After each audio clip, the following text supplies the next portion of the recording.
एक महीने में जी पूरा पंजाब साफ होने जा रहा है और मरियम नवाज शरीफ साहब ने ये बाकायदा हदायत जारी कर दी हैं। मौलाना फजलुर रहमान साहब की कहानी कहाँ तक पहुँची है?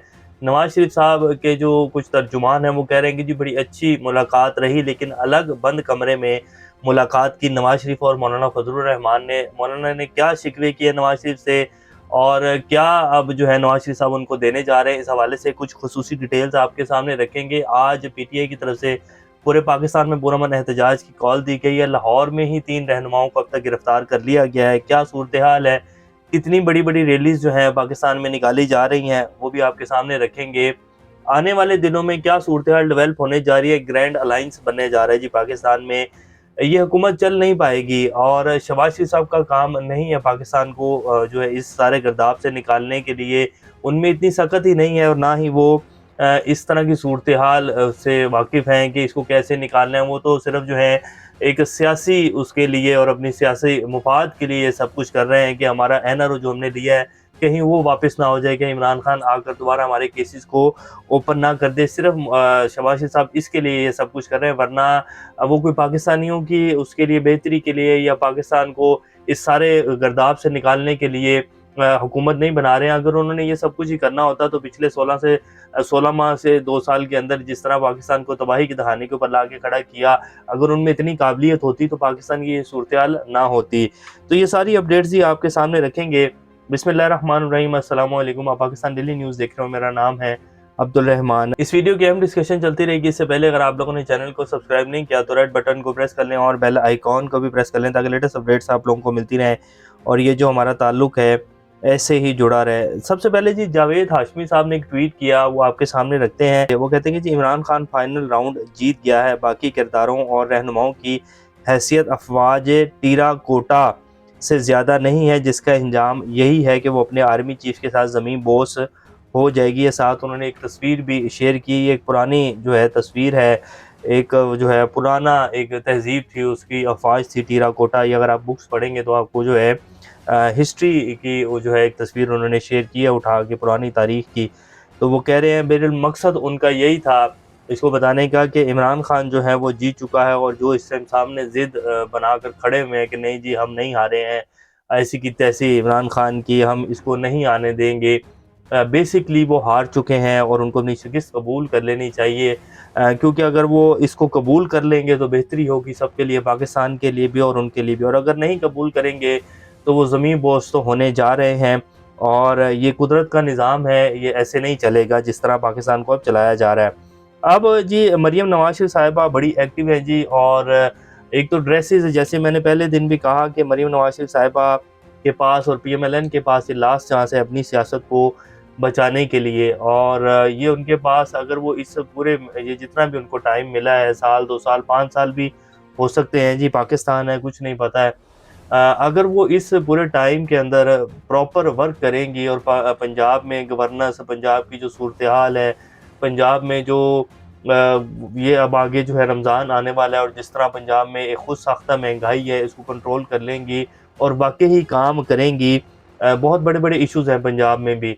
अगर इन सब के ऊपर काबू पा लेंगी तो मरियम नवाज़ शरीफ साहिबा जो हैं वो अपनी पंजाब की जो सियासत है उसको बचा लेंगी। और अगर वो सिर्फ़ सुर्ख़ी पाउडर के ऊपर ही रहेंगी, ये वीडियोज़ आपकी स्क्रीन के ऊपर चला देते हैं। वैसे ये गुनाह नहीं है अच्छे कपड़े पहनना, लेकिन मेहनत करता हुआ इंसान जो है वो नज़र आता है।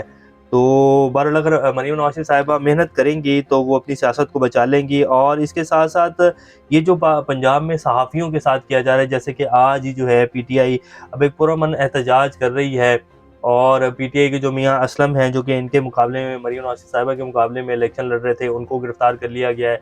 इसी तरह हाफ़िज़ ज़ीशान रशीद जो हैं उनको भी गिरफ़्तार कर लिया गया है, जो कि अलीम खान के मुकाबले में इलेक्शन लड़ रहे थे। तो पुरअमन एहतजाज की भी इजाज़त अगर आप नहीं देंगे और रैलियाँ भी निकालने की इजाज़त नहीं देंगे तो फिर कैसे आप लोग हुकूमत चला पाएँगे? बड़ी स्ट्रॉन्ग अपोज़िशन है पंजाब में भी पीटीआई की और कौमी असम्बली में भी।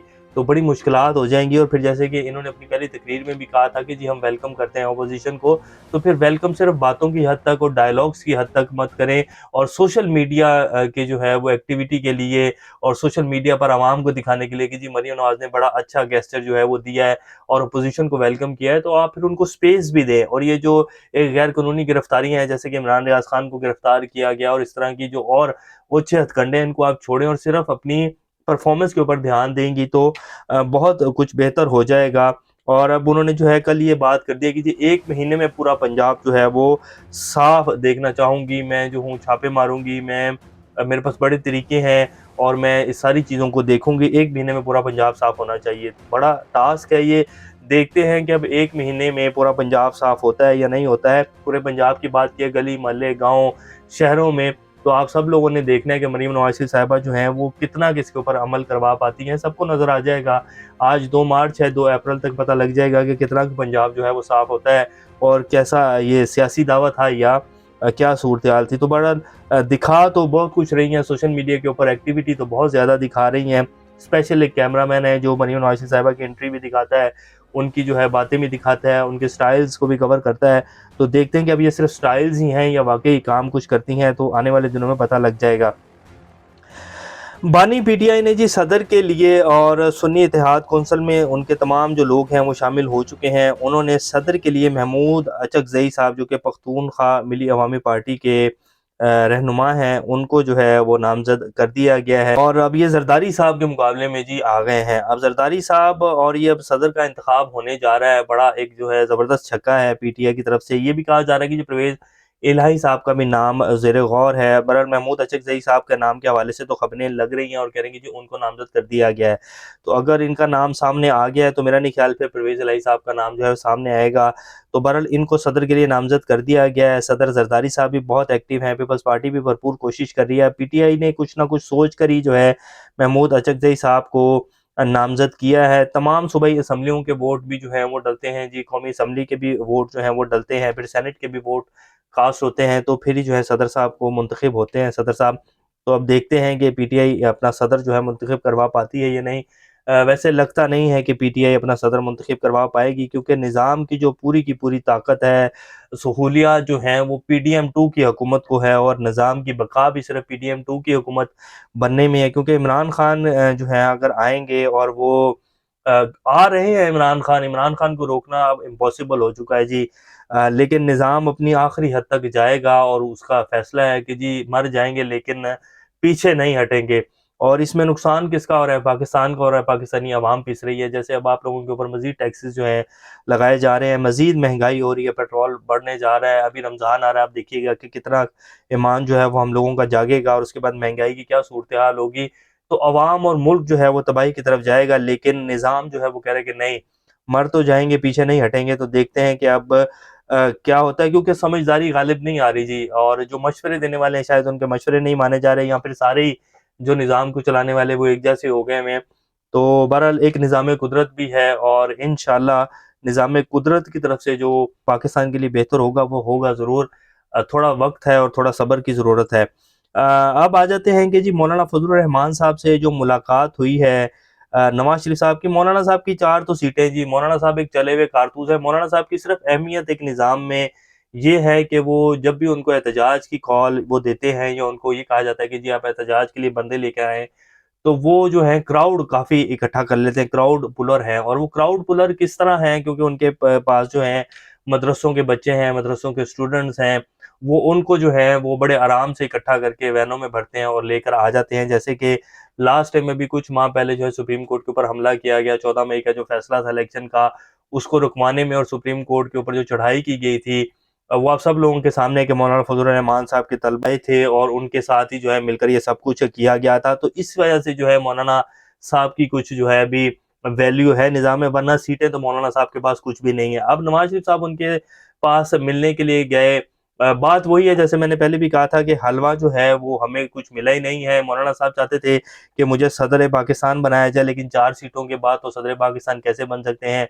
फिर जो है वो बात ये भी है कि जी जब सब ने कद्दू कटा है, सब में बटा है, तो फिर हमें क्यों नहीं दिया गया? हलवा पका, सब में सबने मिलकर खाया, लेकिन हमारे हिस्से में कुछ भी नहीं आया, मौलवियों को हलवा नहीं दिया गया। ये कैसे हो सकता है भाई? जब बंदरबांट हुई, तमाम पार्टियों को सीटों से नवाजा गया, पीएमएलएन को जो है 60-70 सीटें दी गई, पीपल्स पार्टी को जो है सीटें दी गई, एमक्यूएम को 20 सीटें दे दी गई जो 2 से 3 सीटें नहीं जीत सकते थे। तो जब इन सब में सीटें बांटी गई तो फिर कोई 10-15 सीटें हमें भी दे देते, चले हमारा भी कोई वजन बन जाता। तो असल मौलाना फजलुर रहमान साहब को ये मसला है। अब 4 सीटों के साथ उनका वजन बनता नहीं है और फिर नवाज शरीफ साहब उनके पास गए हैं, सब कुछ बांट बूंट के ओहदे जो है बांट दिए, गवर्नर आपके हो जाएंगे, वजीर आजम हमारा हो जाएगा, वजारतें ये हो जाएंगी, यूं हो जाएगा, तो हो जाएगा। तो फिर मुझे क्या आप देने आए हैं? आप सब कुछ बांट बूंट कर जो है हलवा तमाम लोगों में बांट दिया है, मुझे अब सिर्फ जो है ऐसे ही हाथ मिलाने आए हैं। तो अब तो हम जो है वो हुकूमत का हिस्सा नहीं बनेंगे। तो मौलाना साहब जो है उस नहज के ऊपर आए हुए, एक पंजाबी की मिसाल है, ना खेडेंगे ना खेडन दांगे, इससे आगे जो है आप लोग बेहतर जानते हैं। तो वो कह रहे हैं कि जी मुझे तो कुछ भी नहीं मिला, तो फिर मैं तो अब ऑपोजिशन ही करूंगा। तो ये जी सूरत हाल है। और पीएमएलएन को सिर्फ जो है ये भी वो एक प्यार वाला हाथ फेरने के लिए गए हैं, उनको इनकी जरूरत भी नहीं है। 4 सीटों उनके नंबर्स पूरे हैं, एमकेएम उनके साथ मिल गए, वो पुरानी तनख्वाह के ऊपर ही काम करेंगे, उनको जो चाहिए था वो दे दिया गया। और वो वैसे भी जो है एक फोन कॉल के ऊपर चलने वाली जमात है, उनकी कोई इतनी खास वैल्यू नहीं। उन्हें पता है कि 1-2 हमारी सीटें थी, हमें 18-20 सीटें दी गई हैं, तो वो किसी मकसद के लिए दी गई हैं, और जिन्होंने दी हैं उनके बगैर वो चल नहीं सकते हैं। तो वो तो सिर्फ जो है एक रस्मी कार्रवाई सी दिखाना था कि जी एमक्यूएम भी नाराज होती है और एमक्यूएम भी जो है वो पाकिस्तानी अवाम के लिए जो है खड़ी होती है। बहरहाल एमक्यूएम उनके साथ मिल गई है, उनके नंबर्स पूरे हैं। तो मौलाना साहब तो जो है वो सिर्फ एक नवाज शरीफ उनके पास ऐसे ही इजहार मोहब्बत और इजहार जो है एक ताल्लुक पीछे रहा है, तो इस वजह से गए थे। वो ना भी आएंगे पीएमएलएन के साथ, ना भी जाएंगे मौलाना फजल रहमान साहब, तो उनको कोई खास फर्क नहीं पड़ने वाला नवाज शरीफ साहब को। ये भी कि कुछ ताज़ा तरीन सूरत हाल है। अपना और का ख्याल रखिएगा। अल्लाह हाफिज़।